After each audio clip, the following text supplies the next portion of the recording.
Good afternoon. My name is Kaylin Lyons, a student at Tarleton State University, and I'll be interviewing a teacher named Miss Abbott, who is a second grade math and science teacher at Strawn ISD. Today, I'll be asking her 10 questions, with the first one being, why did you become a teacher? Hi. I became a teacher because in the beginning, it was more for my personal children that I could spend more time with them.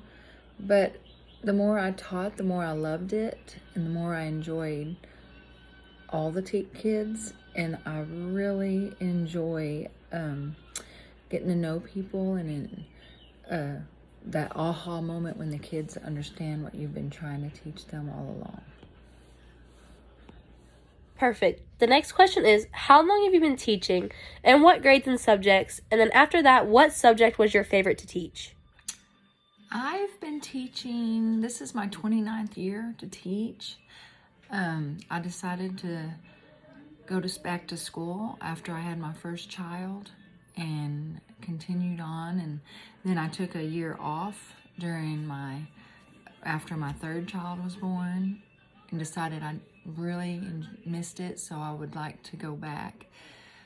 I have taught first grade 2 years. I've taught special ed with an emphasis on autism for 4 years. I have taught pre-K for 7 years. I've taught kindergarten for, I want to say 5 or 6 years. And then I moved up to teach second and third grade math. And I have also taught second grade self-contained. I have also taught first and second grade math, science, and social studies. And I think I have found my niche, and that is math. As much as I've really enjoyed teaching reading and the fun of those adventures that you get into, I also enjoy the math, that they are figuring things out, and you can just watch their little minds work, and when they are like, oh, I get it, that's satisfaction right there. Then, what are your biggest challenges that you face as a teacher? I'd have to say the biggest challenges I face right now is time. There's just never enough time to get everything done that we need to get done. And as much time as I spend in the classroom with the students, I spend so much time after school doing things that can't be done because I'm teaching, just to try to, keep things in order and to keep my grades up, keep my mind where it needs to be to continue on from week to week. Make sure that the students are where they're supposed to be from week to week. That's really difficult.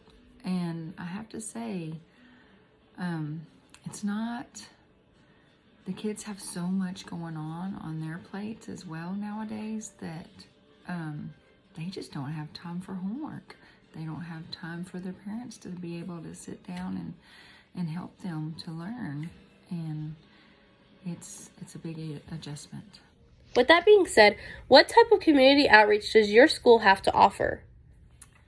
Our community is a very small community, population 700, I'm going to say, maybe 800. And so our school does a lot for our community, but our community also does a lot for our school. We hold a fall festival every year. The elementary elementary program puts that on, and along with the Booster Club. The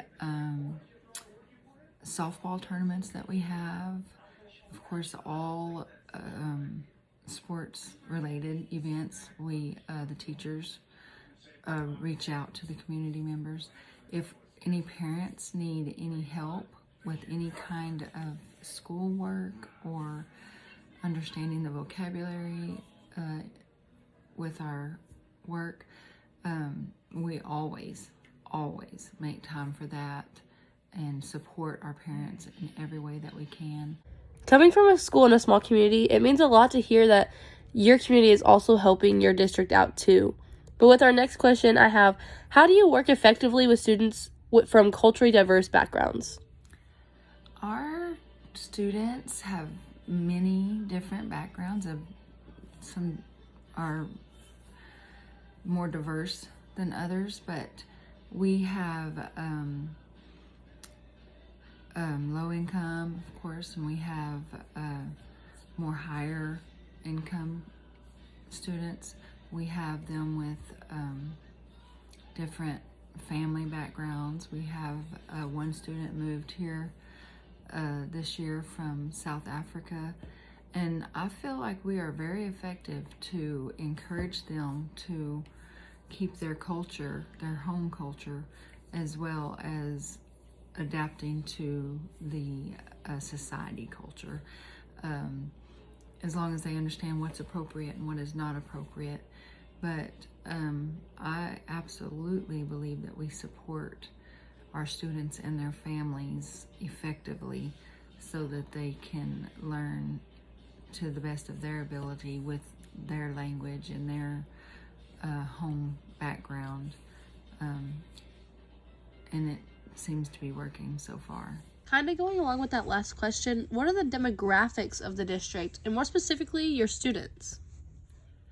Our demographics are, I'm going to say, 55% white, 40% Hispanic, and 5% African American. My classroom specifically is 50-50, I'd say. 50% Hispanic, 50% white, and I do have one student that is Hawaiian, which is really fun and interesting. I enjoy that fact. After hearing that you've been in the service for 29 years, what has changed since you've become a teacher from then to now? Wow. I'd have to say a lot has changed in 29 years.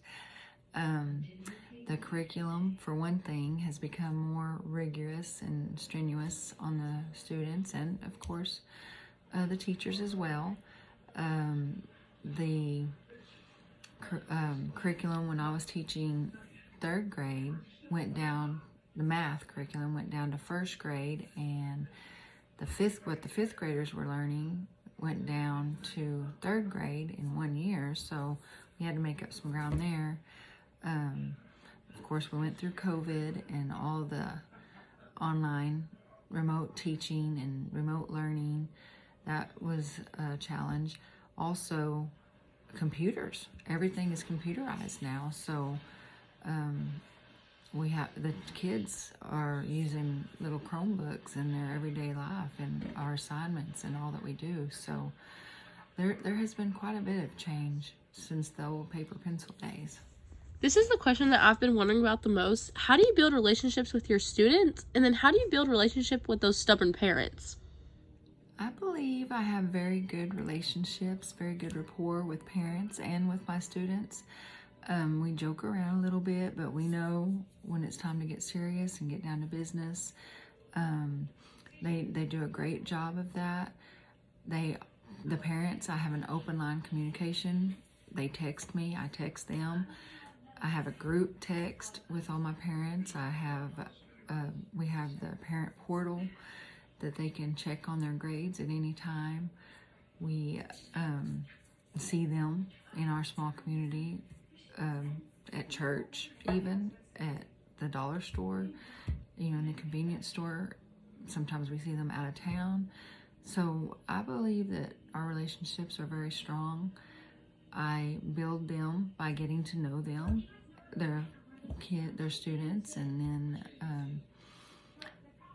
what they need learning wise. And so I think the kids know that they know me, and we have a very good bond, a very strong bond. And in my town, I'm fortunate to get to carry that relationship up to graduating seniors. I'm even teaching the students that I taught their parents. So I believe I have a very good rapport with them. Lastly, is there any advice for me since I am a pre-service teacher that you would like to give me before I go off and have my own classroom? As a pre-service teacher, my advice to you, love what you do. Love those kids and understand those kids and where they're coming from. I get a little emotional when I start talking about my students because they're my kids, and you will too. Make sure that you leave work at work and you come home and have your downtime at home. My advice is to, of course, you're very organized already, but try to stay as organized as you can. Get as much done as you can. I was told when I started working that it wasn't an 8 to 4 job. It was more of a 7 to 5 job, and I do stay at the school until at least 5 o'clock, sometimes later, but it just depends. I need to come home to my family and whatever activities that we might have going on. And so you need to keep that separation. Love the kids when you're around them, and no matter where you are, but keep your boundaries. Make sure they understand that, school is their job. It's their work. And so, yes, we can enjoy each other, but we also have to get down to business and take care of learning, because that's what they're there for.